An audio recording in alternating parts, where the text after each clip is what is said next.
This building is on fire. What? Yes, the building is on fire. Leave the building. Enact the age-old drama of self-preservation. Fire! Fire!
If you'd be so kind, would you mind introducing yourself for the podcast? This is Gary. I play bass and do vocals in Musket Hawk.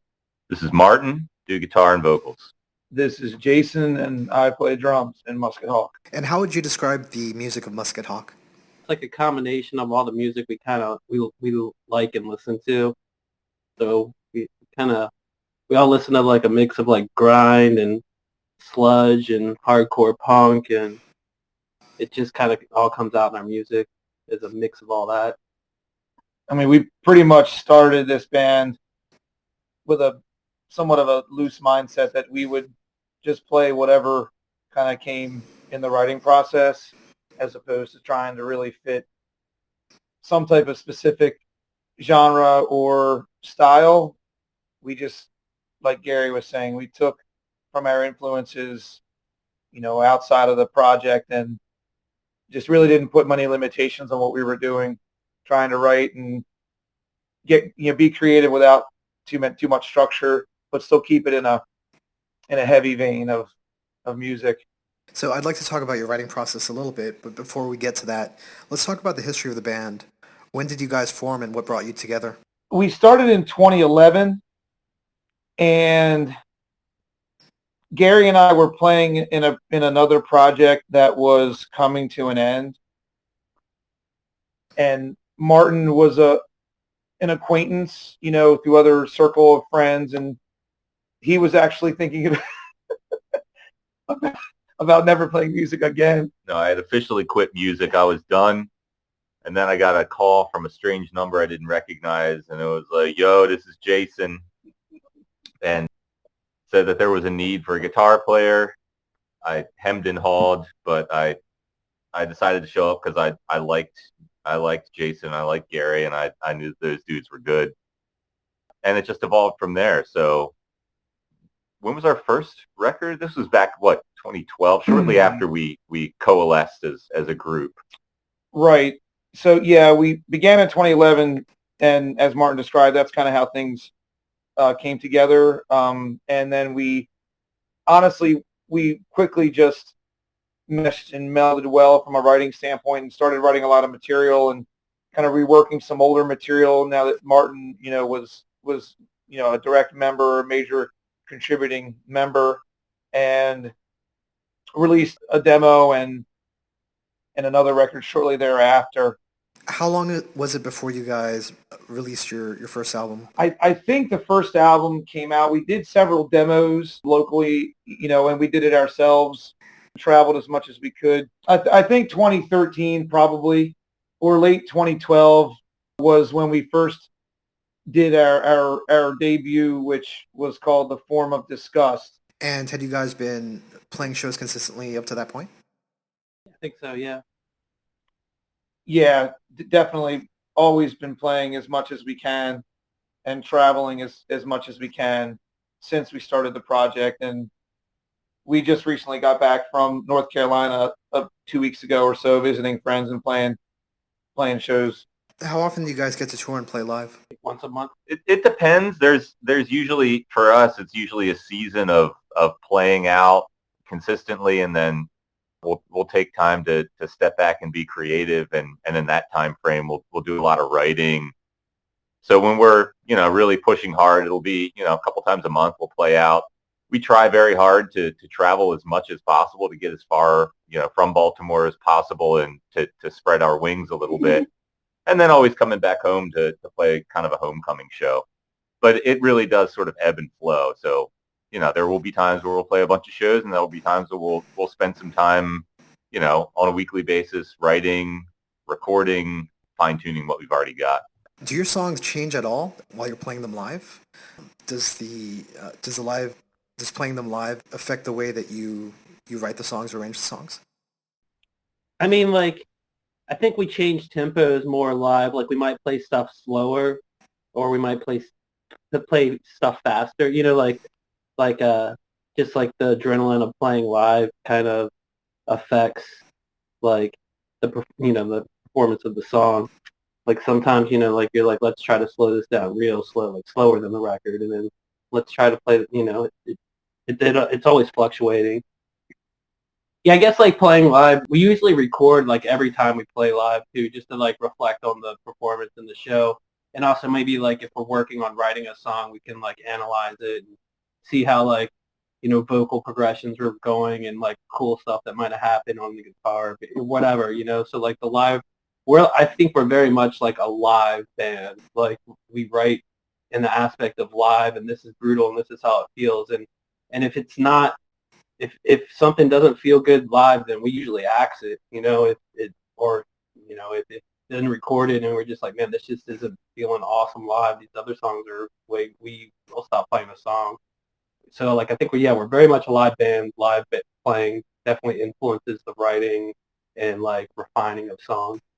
We've also got a handful of songs that we write in a way that's very sort of narrative based. So we'll have some songs that may be longer, 5-6 minute long songs. And if there's a specific show that we're playing and we don't want to play the entire song, we'll actually cut a song in half. We'll play half a song. We'll extend certain pieces. We'll develop bridges between songs, interludes between songs. So it really is, after the song's written, it's not done. There's always that sort of creative flow that, we're playing this kind of show with these kind of bands, and we're gonna change up our live set to make sure that it's the best performance that we can give at that point in time. You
is called The Upside of Sick. Tell me about the writing of this album. So we have definitely taken opportunities in the past when putting together, composing a record, or even the splits that we've done in the past, and we've recorded them in different capacities. Some we've done ourselves, and others we've relied on friends and other people in the industry to lend a helping hand with the production side of it and physically recording. This particular record, we actually recorded in 3 different studios while we were touring over, I think, 2 years. Yeah. Yep. One of the studios we utilized was Electrical Audio in Chicago, Illinois. Another one was the Jam Room in Columbia, South Carolina. And the other one was close to home, Developing Nations in Baltimore. And so this is a rather unique kind of presentation for us, seeing as how we were very much in a different space, mentally, emotionally, whether it was recording a section of the record and then the subsequent to follow and then the next. So it was really unique in that from that standpoint. As far as subject matter, Gary? I mean, also just with the songwriting, all the songs are written at different periods. We toured with this band from Australia called the Sparrows. So after playing with those guys, they're like kind of fastcore band. We were just like busting out some fastcore kind of jams, and so there's kind of like a lot of variety on the record where songs we recorded in Chicago have a more, at that time period we were playing like more epic sludge songs. You can like really hear it, and that was Broadhead Swindler and Uncouth, and Dios, it was Dios, my bad, Dios and Uncouth. And then like the fastcore songs were Hexagon and Bad Times, and those were influenced by playing with the Sparrow, which he ran a record label called Good Times Records, so that's why we called it Bad Times. And it's actually about like Australia and getting fucked up, which it is right now, which is kind of like prophetic. And then it's just like there's like different sections of like time periods. You can kind of hear it in the songs, but overall it all still sounds like us. It all kind of flows. Yeah. While we were on tour, we had maybe 1 or 2 days off where we didn't have a show, or a show fell through, and we said, well, let's find a local studio and let's record a couple of these songs. And it was really a great opportunity because when you're on tour, you're playing the songs every single night over and over, so you're never going to be tighter than that. You're never going to be better at that, capturing that live essence. And again, as Jason mentioned earlier, we're a live band, and that's what we do.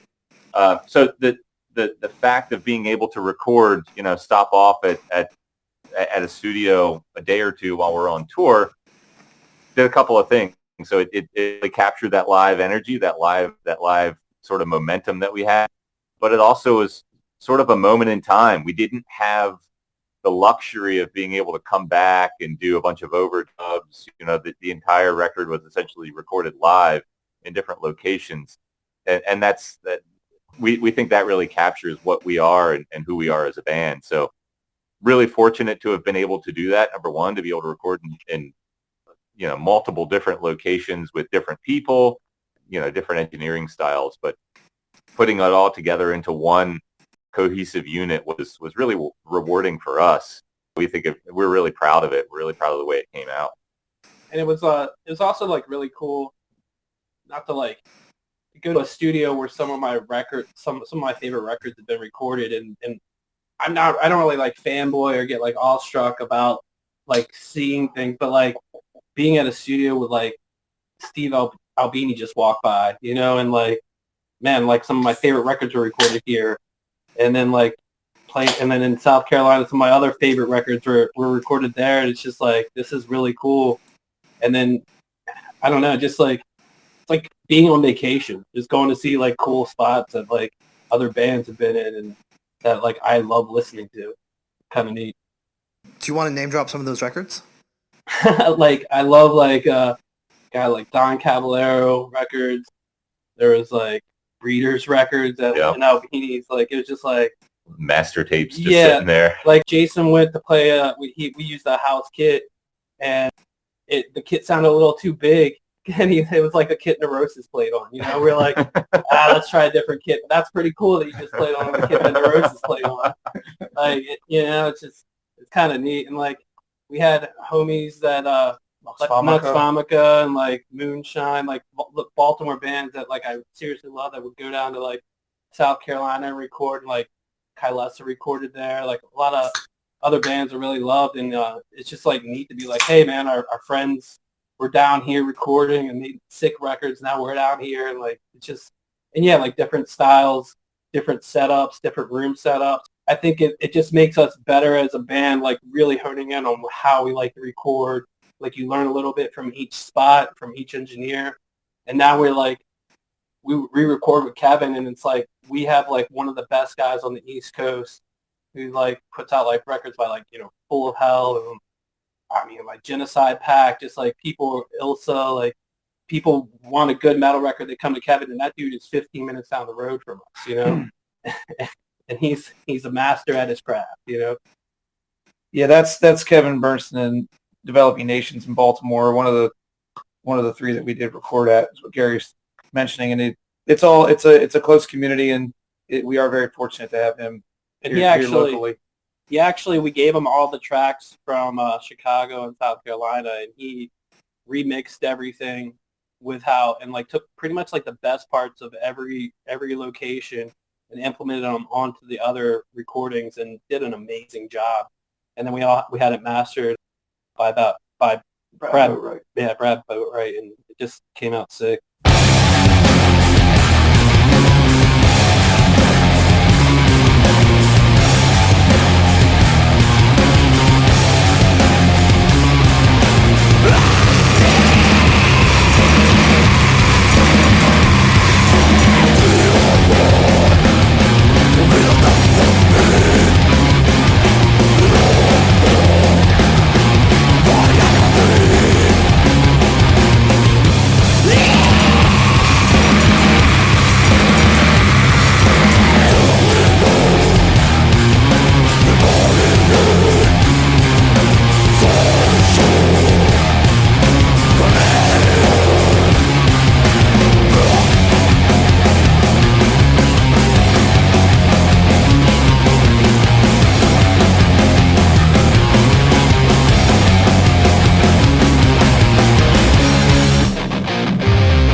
So you mentioned that it was a rewarding experience bringing all these recordings together into a cohesive whole.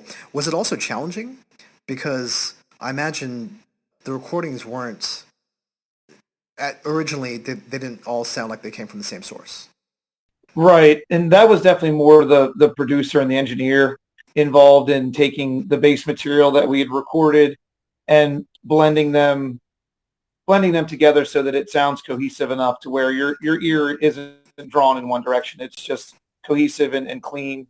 Maybe to go slightly not off topic but still on topic, we, previous to recording in this fashion, we actually recorded our entire sophomore debut, Desolate, ourselves, actually in everyone's home, essentially, multiple different locations within our homes. And it was a wonderful experience in its own right. However, there were some things that we thought that we weren't really in the best position to have an experience, much like we maybe assumed originally, with having the convenience, the accessibility where you can really work and then kind of take a break and then work.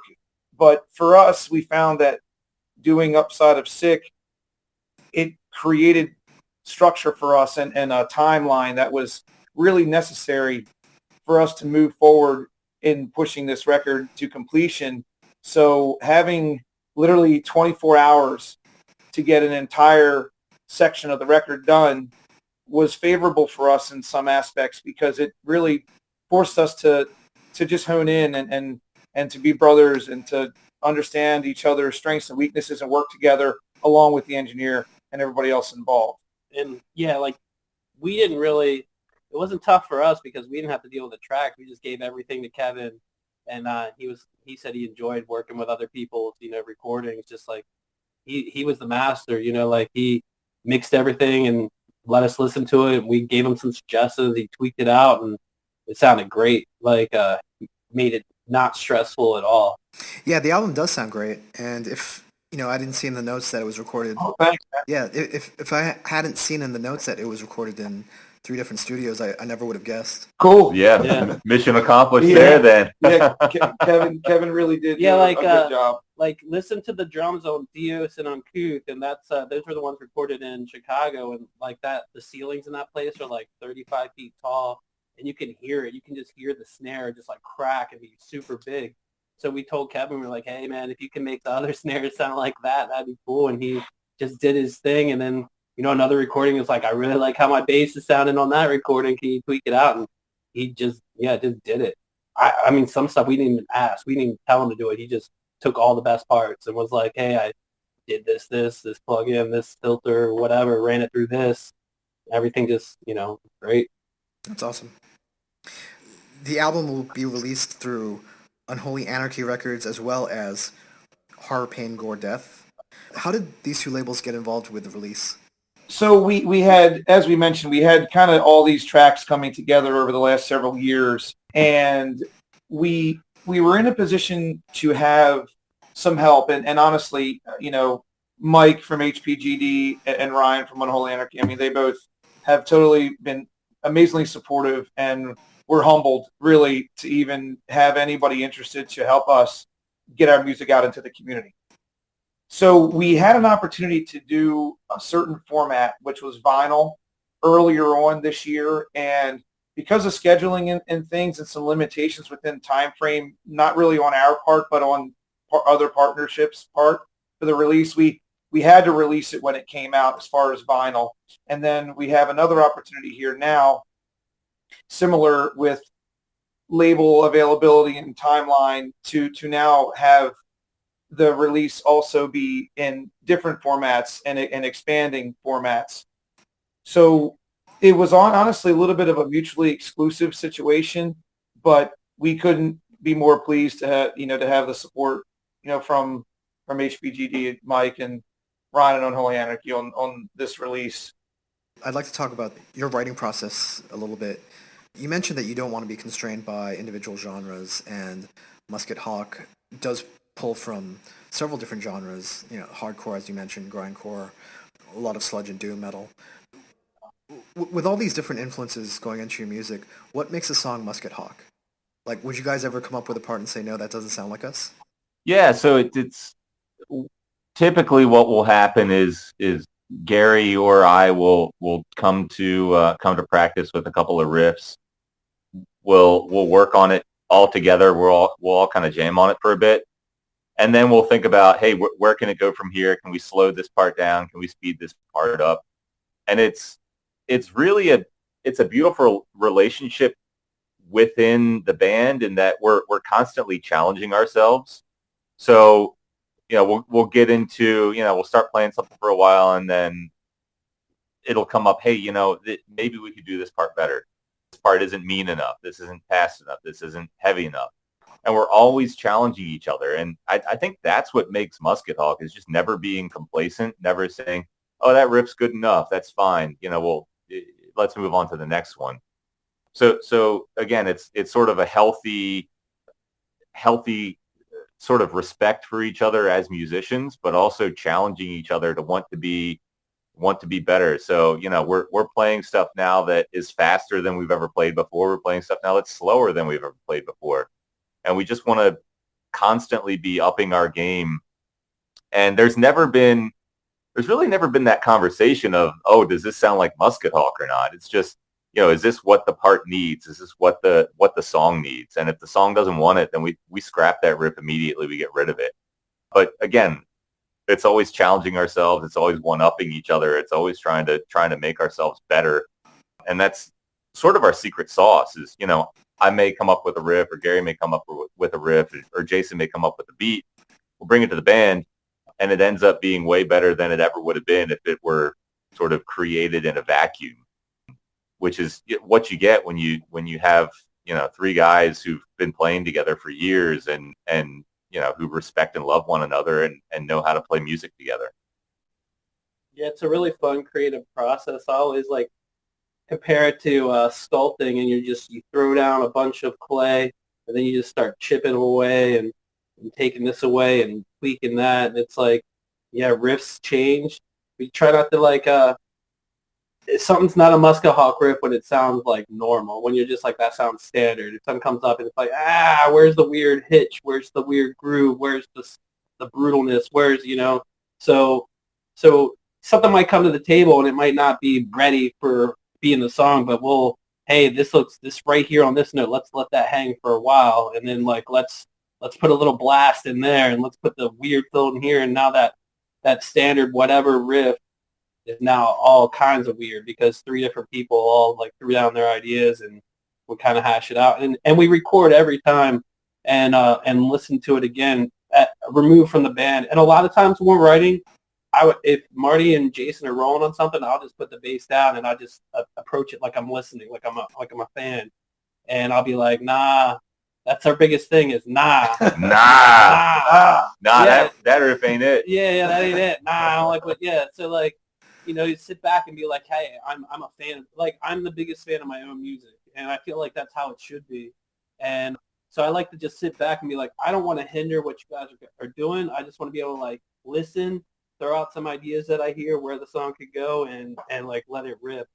Almost like being a conductor, and it's a fun process. I think that's the biggest thing of being in a band is just the creative process of it all.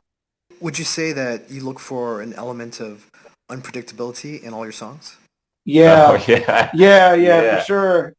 I mean, like Martin and Gary just mentioned, we don't really have a script or something that we're looking to replicate or hit every time we create something. It's just kind of an organic type of process, and each one of us may take a different role, kind of like they just mentioned, whether it's listening, or whether it's actively playing, or whether we're listening back to what was recorded previously, and we, the unpredictability of the band, I think, is something that's just a byproduct of the way that we approach, honestly, our lives independently, and how it kind of interacts with us when we're together in a creative setting.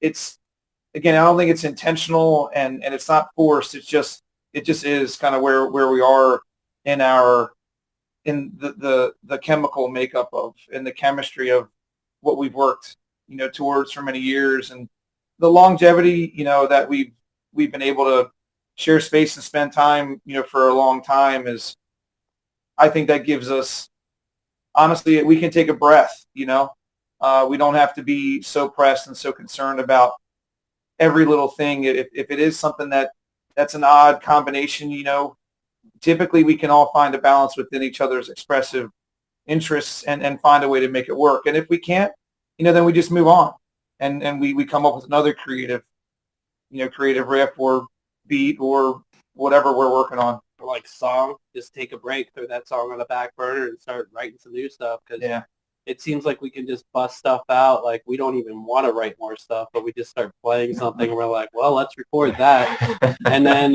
it's all right, I guess that's song 5 unwritten, and then And then you're like, all right, let's revisit song 2 that's unwritten and try to come up with some cool part. And you get to listen to it with fresh ears, and you're like, maybe this part, I think we need a sludge part in this thing. It's death metal too much all through it. Let's drop some sludge in it. And you just sit, drink some beers, jam out a little bit, and you come up with a part. And you're like, yeah, let's throw this together.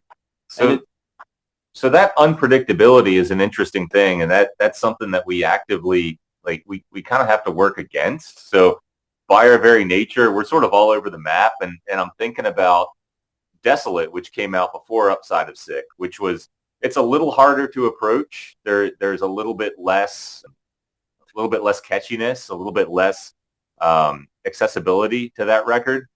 Since we put that out, we've had this, like, sort of take a step back and say, hey, maybe we don't need, 15 riffs in a single song. Maybe we need to groove this part out and come back to this a little bit. So that unpredictability, that surprising nature of Musket Hawk is sort of in our DNA.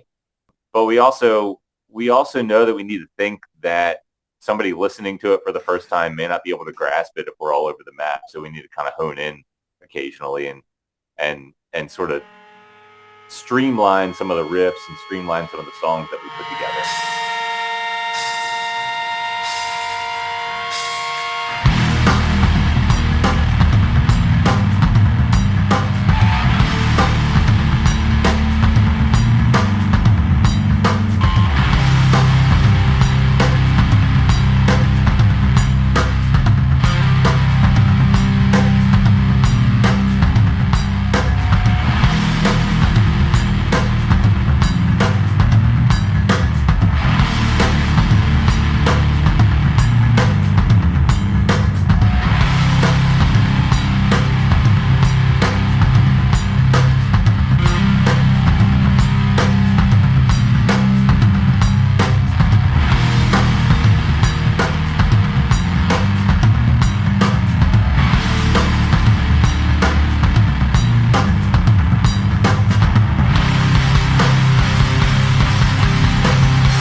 So am I correct in saying that you guys are based in Baltimore or around the Baltimore area?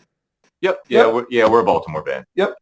I'd like to talk about the Baltimore scene a little bit. I think most people listening to this podcast will know MDF and the festival that happens there every year. Yeah. Yeah, they probably if people are old like me, they might remember bands like Meatjack. Yeah, Meatjack. Oh, that's amazing. Meatjack's my home. Oh, that's great. No, that band there. There's a place. There was a Dar place. Sombra at all? Have you seen Dar Sombra?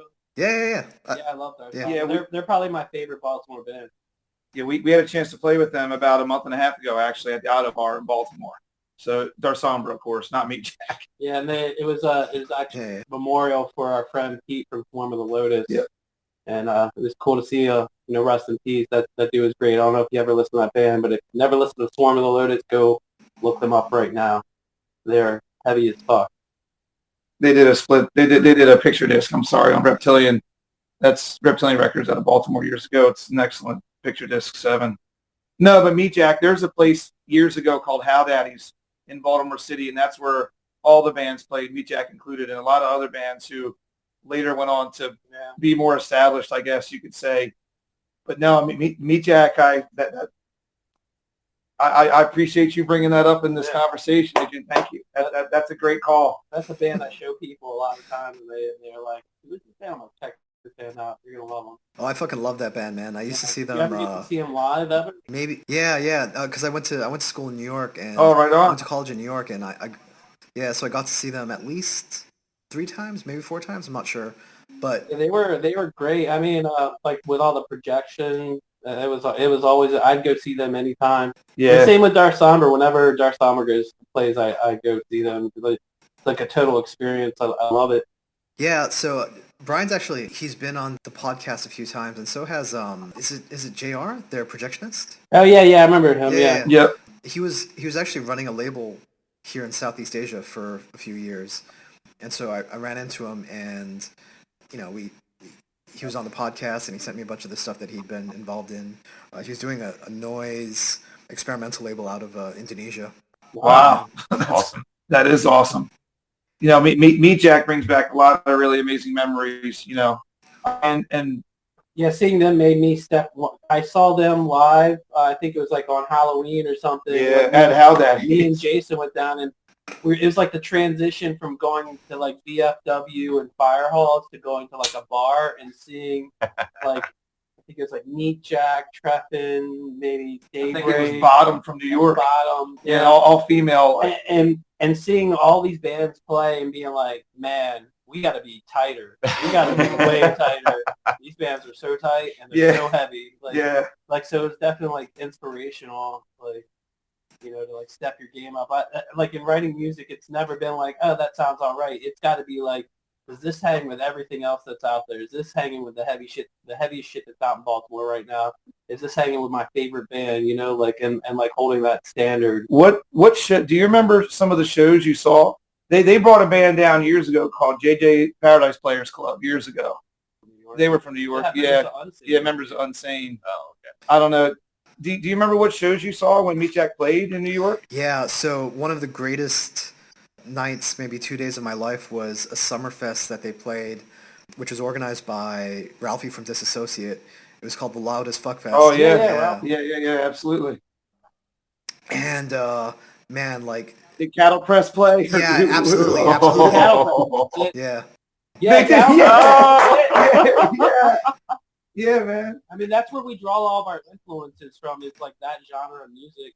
Like, I mean, I'm 40, about to turn 42. Jason's like 41. Yeah. Like, that's like... Martin's the young one. Yeah, I'm the young buck. Watching Cattlepress, like, we write parts, and I'm like, this part sounds... I'm like, I want to do Cattlepress vocals here.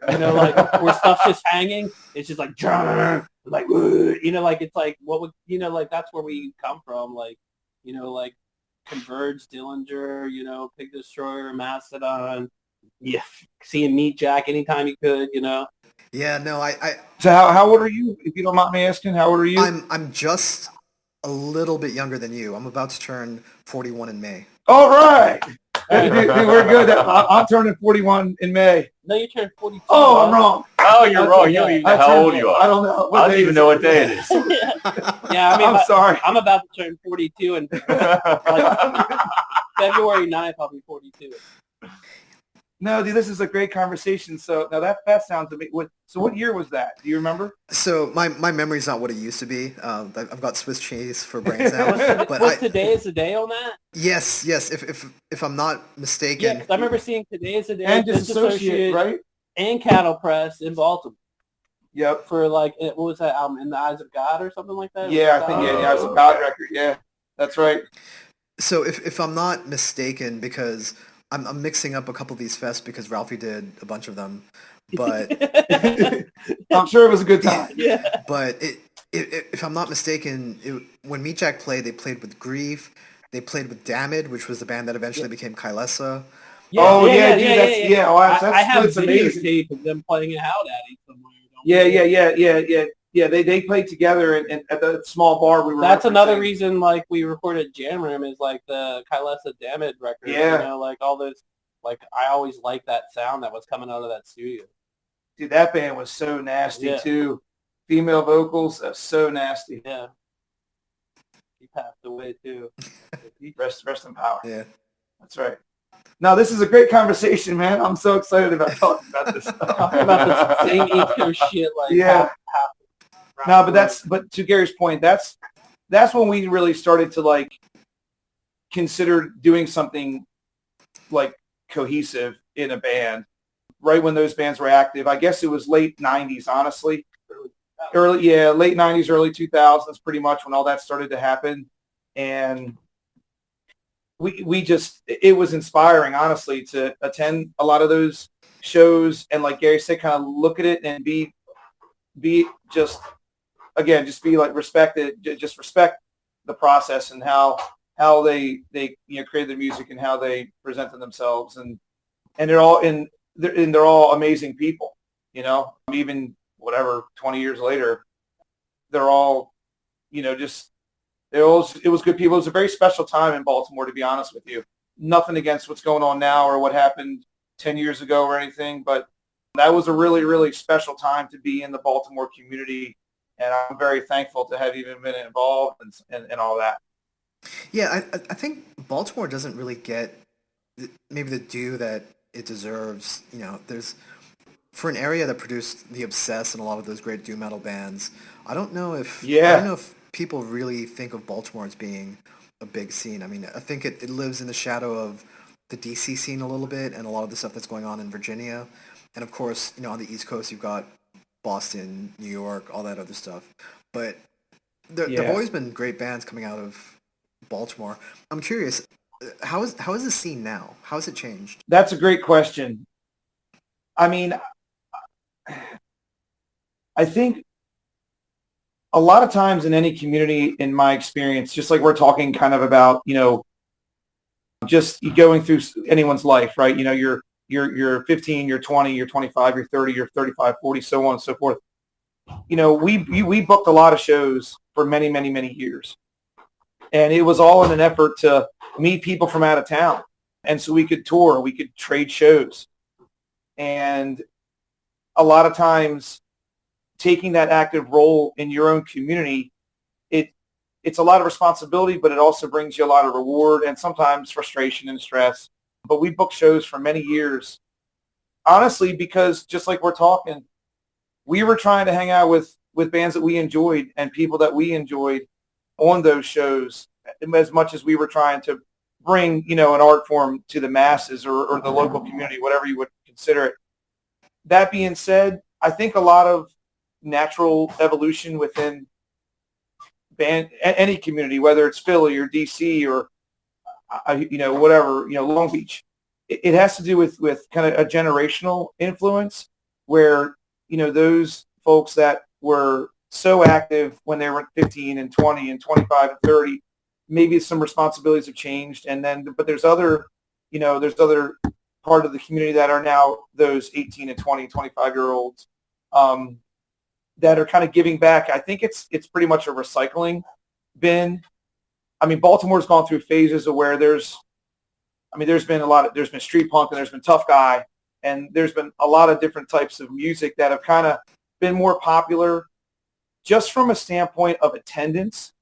And, you know, I guess I'll ask Gary if you might want to contribute to some of this, the current state of the Baltimore scene.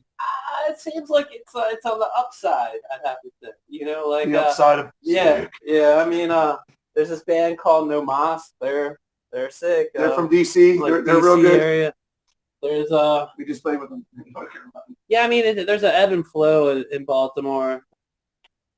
I feel like the populace, though, like it's something I talk to a lot of, like the people that are in quote unquote the scene is like, man, how do we get more kids out involved in this? Because that's where it seems like we're lacking. It's like, you know, there's I'd say there's like a solid like 50 punks, metalheads, whatever that will come to shows, but like of those 50, that how many are in bands that are playing? How many people are bartenders at night, you know, or whatever? And it's like, I'm looking at it always like, how do we get more kids involved in this? Like, how do we need more kids like picking up a guitar and like hearing a fucking good metal album, wanting to play this shit. And I don't know. I don't know if it's the times, the area, the populace, or what.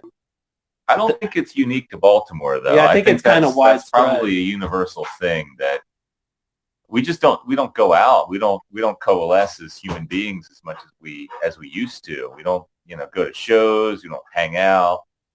More people need to pick up a guitar. We're less engaged. Pick up an instrument. Yeah. Yeah. Get a job, sir. Yeah. Right. I mean, honestly, if you respect yourself and you want to put your best effort into anything you do, whether it's, I don't know, whatever, it doesn't matter what you're doing. I mean, it takes a lot of effort to try to learn an instrument.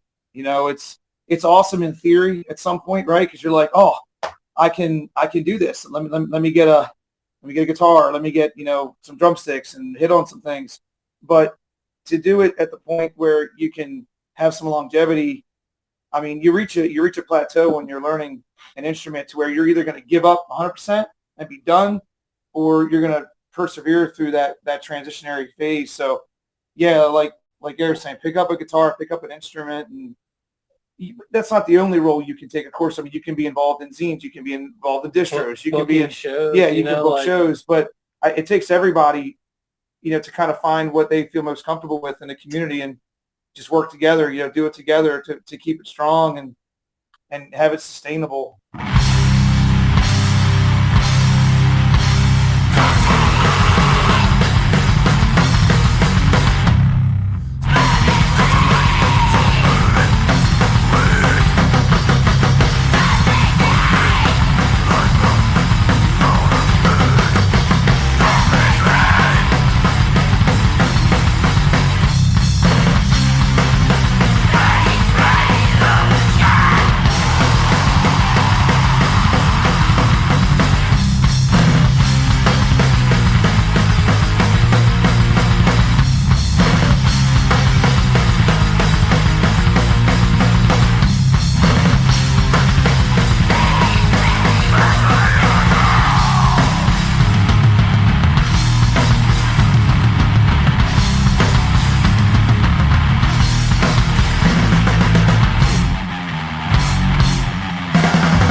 circle back around a little bit to your songwriting, just because I think now that we've had this discussion of a lot of the stuff that you guys were listening to since we're around the same age, in retrospect, I think your approach makes sense because a lot of the stuff that we were talking about, Meatjack, Cattlepress, Grief to a certain extent, Today's the Day, they didn't belong to one genre or another. We've gone through this kind of old school revival phase where a lot of bands literally just sounded like one album. Do you know what I'm talking about? Yeah. Mm. Yeah.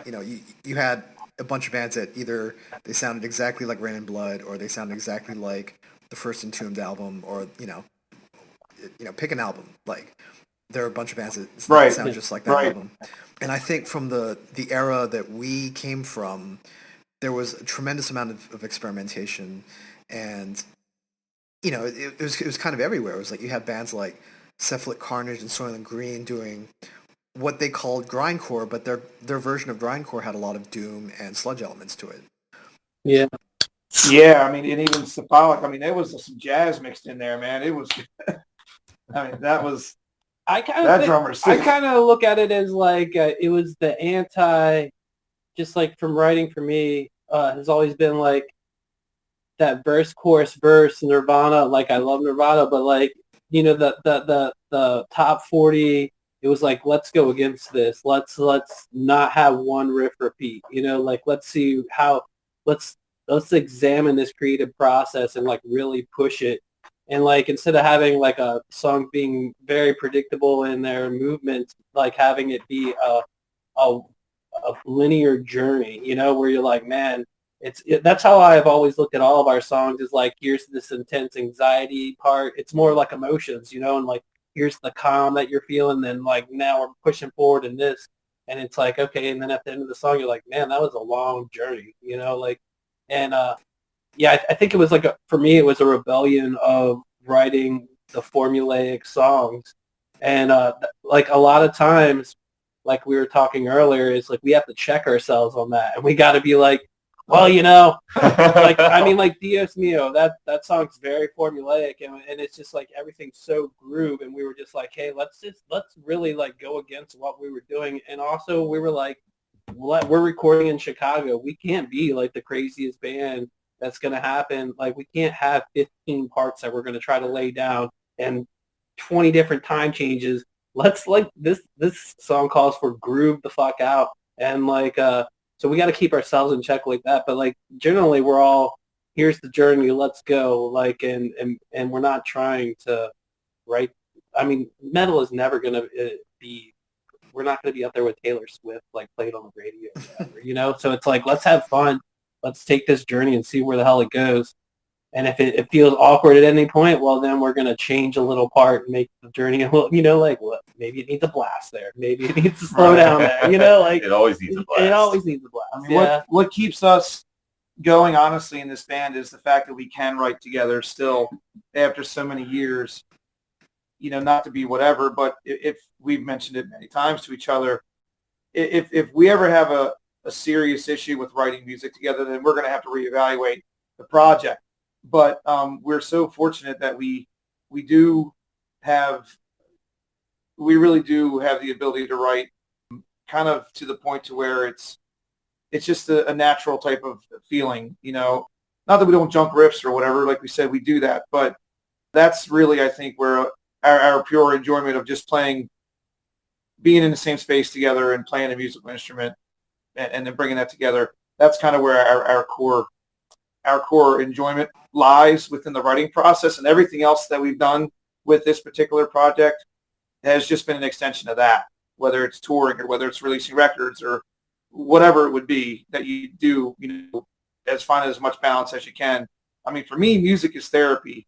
So even if I'm not with these guys, like I'm always just playing drums as much as I can, just kind of creating, a little bit of an anti, stress type situation or whatever I have going on in that particular moment. So I think just us being able to write, independently and then come together is what makes things work for us in this project. Has your songwriting approach changed after working together for so long? Yeah, kind of just like we were mentioning in regards to, when we had the opportunity to record ourselves, it was very comfortable, and we just had the convenience of always coming back to something. Yeah. Or if we got fatigued, or let's say, or whatever, we didn't have to record the next song. We could just record it in 3 days or record it in a week. But the process changed a lot when we decided to really go into this. And we've recorded live in the past, earlier on in this band. In 2011, 2012, 2013, we were doing everything live. And to Gary's point earlier, that's really kind of that's the space we occupy. But then we didn't do that in Desolate, and it was just a difference. And it was a good experience, but we realized that the evolution of our writing style, definitely live, that's what we've returned to. Yeah, I think like that's from the beginning it was like, how crazy can we get and where do we want to go? And then then it was like, okay, well, we're going to go record on this tour, so let's get 2 jams down tight. And it's like, let's not make it have 15 parts, and let's kind of try to like make this like, it's not going to be the craziest thing to record. And like in doing so, it like kept us in check. And I think it made the songs better. It made the songs better. It made them better. I think, it's when you put like challenges on yourself and constraints of time frames, you can seriously come out with like just, I don't know, raw, natural, happy accents. I don't know what everything just comes out like real nice, opposed to like having months to like plan something out. We're recording it ourselves, and let's get this time change and this whatever that down. I don't know. That definitely changed our writing style. I think it kept kind of revitalizing us as well as individuals and as a band cohesively, to be able to pull on a couple different strings at different years within this project. So it's just always kind of been fresh for us, even though we certainly haven't been together nearly as much as maybe, millions of other bands. But for us, it's been a long, very valuable commitment. I mean, me and you have been playing together for 20 years. That's true. Like me and Jason have been playing together for 20 years. Johnny come lately here. You are. So, but yeah, like even today, like the songs that we're writing right now are different than what we wrote like a year ago, because we're like, hey, remember those riffs that we filed away and like we had like 3/4 of the song, let's revisit it. Like we didn't do that with other songs. We didn't. So like it's going to have a different kind of vibe, because like you're listening, you have different influences on what you're listening to musically. And I feel like, at least for me personally, that always comes out. Maybe I'm listening to a lot more sludgy stuff, and like, so I want to write some sludgy riffs, or maybe I'm like listening to Bolt Thrower 3 weeks straight, and I'm like, let's write some Bolt Thrower stuff, or like whatever, or like it changes. And then like all those influences, especially you can hear it in the record. I feel if like what songs were recorded where, you can hear like, hey, these are the more fastcore songs, and that's like inspired by Desparo, and here's like the more sludgy songs, and like that a different part we're recording.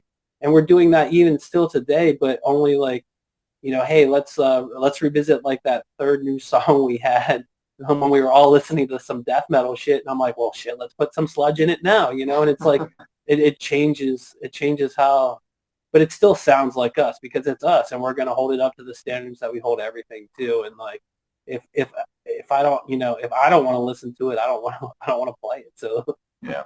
And the big game changer for us is when we decided to start recording every practice. So anytime that we get together now, we have a recorder, we're ready to pull it out. And if a riff comes out and we think it's good, we'll record it.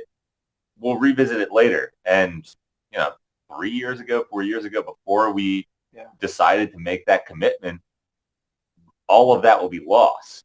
We would have lost an entire day's work to rhythms, nothing. Rhythms, riffs. Unless you really remembered it and practiced it a bunch of times at practice, you might not really, if it was like just some cool thing you were doing a thing to practice, that might be forgotten. Yeah, and there's that spur of the moment that you didn't plan for it, you didn't expect it, but it comes out, and well, lucky for us, we've got it documented now, so we can revisit it, we can transcribe it, and turn it into something. As a musician, that's the best thing I've ever invested in. I feel was like a nice like Zoom recorder with like some condenser mic. Put them in the room, it sounds sick.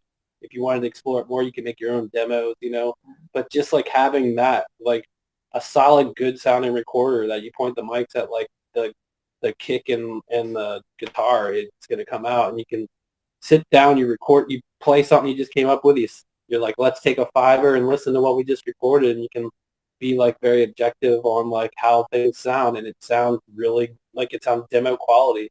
And any musician out there, if you could throw down $100 and go get a nice recorder, I so do it. Yep. Yeah. It'll step your game up. You'll be able to like thoroughly enjoy it. It's almost like homework. Okay, it's like we go on, we have band practice, we record what we're doing. I go home, I gotta throw it on the computer, I email it to everybody, everybody's got it on their phone, You're listening to it during the week on your headphones in your car, and then you come back to practice and you're like, you know what, I think we need to do this, this, and this, and you're like, let's try it out. And then you just keep, and then maybe you're like, well, we went too far, it sounded better on the first recording when we had it more simple or something, It's the best thing you can ever have as a musician is a good recording device. I mean, and I guess the last thing comes to my mind, and I know it's been a lengthy answer, but us being able to travel like we have been, fortunately, we've had a chance to experience a lot of bands live, and it's awesome, when you can listen to recorded material. Sure, that's something you can, at your convenience, you can definitely play as you want, whatever. But we've had a really amazing opportunity to spend some time with great bands, from a standpoint of just musicianship and good people. We had a chance to play St. Vitus several times over the last years, and we played with some choice bills, and it's been awesome. And that's been a lot of friends looking out for us and putting us on bills, playing, with some of these bands that we otherwise, may not have had an opportunity to, we would like to go on and watch the show, but let alone play the show. We've been to Canada several times in this band, and we've toured as much as we possibly can, because like Martin had mentioned very early on in this interview, conversation, it's great to play in Baltimore, but we've done that for an extended period of time, and we really enjoy to travel as much as we possibly can to go visit friends that we've met and don't get a chance to see a whole lot of in other places.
before I let you go, tell me what you have planned for the future. What's next for you guys? Oh, Oh no, that's a Writing the next full length, I guess. Like Yeah. that's currently like what our plans have been. It's like let's not play, let's work on. I think we got like 3 or 4 in the pipeline that we're like, because my favorite shit is going into the studio and taking what came out of your head and putting it down on a computer and hearing it, and it's like the best form it could be. So it's like, yeah, we're just trying to like write for a full length, and then we got like some other songs in the pipeline that we got looking for a 7-inch, trying to find a band or something to put that out with. Yeah, we recorded some material throughout our process, as we described, several times, with how we pretty much, when we go into the studio, we record everything we have, essentially. And we do have some songs, and, I think we're going to have some family and some extended family and some friends involved in what we're doing next with those tracks. And we haven't got it all figured out yet, but, we're looking forward to getting those 2 tracks on a split 7-inch. And moving in that direction for 2020, most recently here, I guess, upcoming. But then to Gary's point, we have a lot of songs in our writing kind of catalog that aren't totally finished, and we'll continue to push those through as life allows, and then we would be ready to do another full length at some point after that. and then of course on the near term booking shows. So to promote the new record and make sure that folks are hearing it. We're able to get out there and play live as much as possible. We're trying to get up to Philly to do hopefully some sort of record release show. We're going to try and, travel around the area, play as much as we can in 2020. And, while we're sort of in this phase of creativity and recording. So do you have a tour or any shows lined up? We're working on putting that together. At this point, we just got back from North Carolina. We visited a friend, Will Butler, who runs To Live Alive Records down in North Carolina. He really helped us out with an awesome show. We played with No Mas out of DC down there, and a bunch of other good bands. And we're kind of, to our discussion, we have a couple items we want to mess with as far as the writing process, and then we're working to book weekends and extended runs as much as we can between now and the end of the year in support of the record, and then see what we can do with these other 2 tracks going forward for another split 7, and then just keep utilizing our time and writing to put together our fourth major thing as time allows. So you guys have done a number of splits over the years. How do you choose the bands that you collaborate with? It's a great question. Well, first and foremost is personality. So if we get along with the dudes, then we're going to want to, talk some shop and hang out with you. So most recently was Coffin Dust, so out of Philly. So they've been old homies for a while, and Ryan from Unholy Anarchy really helped us out with that. So Coffin Dust is sick, and they had a track that they had not put out, and Ryan really wanted to kind of join the 2 of us together, and we were able to put together a split. Right before that was our boy Tommy from Australia, Disparo. Right. Mentioned them before. We toured with those guys, and if we can get along and we can tour for a week and a half, 2 weeks, then It's like, hey, let's put a record out. yeah. Why don't we put a record out? All right, cool. It's an easy decision to make, and for us, like it doesn't matter. Like it doesn't matter what genre. We played. We've done splits with sort of stoner, hardcore. Yeah, or Sunburster whatever. was before that out of Philadelphia. Yep. We just played some shows with those dudes, and we're like, hey, you guys are cool. You want to do a split? And they're like, all right. Right.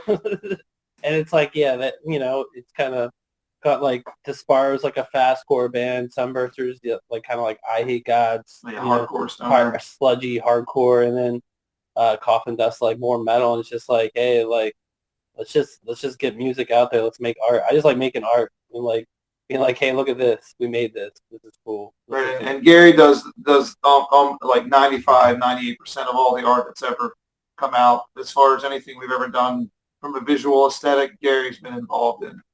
So yeah. In the lab. Yeah, in the lab. But yeah, we have to get along. There has to be some common line of sight or something with the other bands. Yeah. Step 1, are you cool? Step 2, are you sick? Step 3, Right. do you have tracks? Yeah, that's all it is. That's right.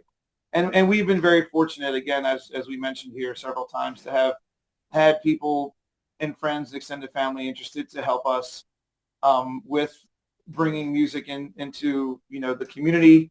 When we released a lot of our music for many, many years ourselves, and that was a lot of what I think got us in the position to understand and to be humbled in what it is to not only from a monetary standpoint, from a time and a commitment standpoint, and from just being a human being involved in a community. And a couple members of your band are also involved with Crawler. Is that correct? Yeah. There you go. Yeah, that's one member. That's me. Yeah. Deep fried. It's it's pretty cool because like when you come to band practice, I'm like, listen to this Crawler shit we wrote. And then like that might influence, I do it in Crawler too. I'm like, listen to this song we wrote. It's kind of silly, You're just pitting against each Yeah, other. just like, yo, can you be sicker than Crawler? Can you be sicker than Musket Hawk? Yeah, I always wanted to be a vocalist. So that's actually how we got hooked up with like HPGD, is because he did the Crawler record, and I was like, hey man, I'm in another band called Musket Hawk, and I want to get this out on CD. Would you be interested? And he was like, yeah, and Yeah, so it was pretty. It was like, here's it. I emailed the dude, he emailed back, and we were like, cool, let's go. Dude's so professional. He's really good. Yeah, Mike is excellent people, for sure. And Crawler's more, I don't know, it's a little fat. It's like still same mindset almost. So like, just different people writing, where it's really grindy and it's got like sludge parts too, but we're all like draw from similar influences. Yeah, you don't and have all rules in Crawler. Yeah, like there's no, it's just like, let's keep it dark, let's keep it creepy, and I don't know, fun Baltimore. That's a lot of scene veterans in that band, of people that have just been around, and like, I don't know, band Dawn Shredder. Members of. Yeah, members of this band. Yeah. Yeah, like everybody, it's like kind of like all-star. It's fun though, because like, I've always wanted to just be a vocalist. And I remember even in the first band, I told the guitarist of that band, I was like, I just want to sing. He's like, well, first you're going to learn to play bass. And I was in that band. Yeah. I was in that band. Yeah. Yeah. So it's nice to kind of be free from like having to play and sing and just being able to scream. Yeah, that Crawler EP was really good. Thanks, man. I did the art for that too. Also recorded by Kevin. Yeah, also recorded by Kevin. That was mastered by James Plotkin. Yeah, Plotkin from Plotkin's sick.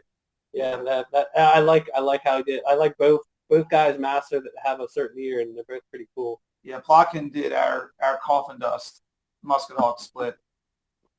So yes, honestly, it's like I've been saying, it's an extended family within our relative community that we try to keep active and keep involved as much as we can. Yeah, I've had a couple shows that we've done, Crawler, Musket Hawk, where it's like I'm doing double duty, and that's a lot. That's a tough night for you, man. That's a tough night. Luckily, Musket Hawk, I don't do as many vocals. It's kind of split. I get to kind of chill out a little bit. Yeah, where you're just like screaming your head off the blast beat. Very cool. Kind of time. So the new Musket Hawk album is called Upside of Sick. It will be out January 24th through Unholy Anarchy Records and Horror, Pain, Gore, Death Productions. Yeah, we also we put out a cassette too. Like we're dropping a cassette now, and we just did that ourselves DIY. Yeah. Like we said, we put out stuff before, and it's like, hey man, I don't have a cassette. I've never put out a cassette. Let's put out a cassette. You're like, ayo, tape heads. Get on this cassette. It's kind of neat when you're like, if you've never done it, you're like, man, this is the coolest thing I've ever done, And at some point, everything's been the coolest thing you've ever done. When you're like, I've never put out a 10-inch record. Oh man, this is cool. Like stuff like that. Deja, what were you going to say? We're sorry. What were you going to say there? Oh no, I just wanted to ask you, because you mentioned the vinyl and you mentioned the cassettes. Do you want to run down all the physical formats that'll be available, and maybe other ways for people to stream or download the album? There you go. Sure. Yeah, CD, vinyl, and cassette. Sure. Right. And then digital. Yeah. So Mike, HPGD, is doing the CD and all the digital. Yeah. Unholy Anarchy and Ryan did the vinyl, and we released the tape cassette ourselves. And throw out to Will to Live a Lie, because he pointed us in the right direction of the the tape cassette duplication spot in Ohio. I'm sorry. Yeah. In Ohio, A to Z audio. It was super easy to do a cassette, and yeah, so all formats will be available. Have 8-track. We Well, don't have 8-track. Not yet. We haven't done Not 8-track yet. yet. Yeah. We're not like doing like drives. Either. No, but everything Thumb drive. everything will be available either through the labels directly or through us, and we can then help go through the label, whatever. And you guys have your own Bandcamp page. Oh yeah. Yeah, we have the Bandcamp. Yeah, the We Bandcamp. do. Yep. Yeah. We have a Bandcamp page, and so I think Mike at HPGD has put it up under his catalog, which is awesome. And so we kind of modified ours a little bit to reflect the digital component to be available through his site. There's also some live tracks on our Bandcamp that are kind of cool, like some unique, Some live from tracks Richmond, some from Philly, Philadelphia. Richmond, whatever. Yeah. Yeah, so they're up there too. And that has like everything we've ever put out on there. Right. Even our first Even the album. demos. Even and the stuff. there's I a don't. live Are the demo demos on there? Yeah, I don't Yeah, even have yeah. physical formats of it. So Right. And if people want to follow Musket Hawk online, how can they do that? We're on Instagram. I think it's like Musket Hawk or whatever at Musket Hawk, and we're on Facebook.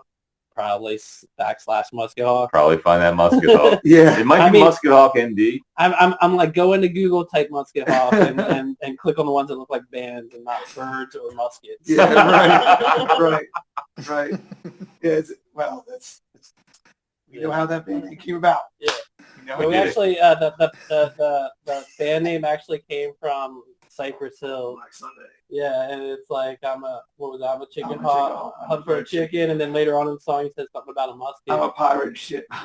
Yeah. So and Musket. Jason was like, "Hey, let's be Musket Hawk." It was like, Yeah. "All right, that's cool." We don't take each other. We don't take Yeah. ourselves too seriously. I mean, it's not a joke, but It's not a joke, but It's really we're having fun. It's Yeah. not a joke, but it is funny. right.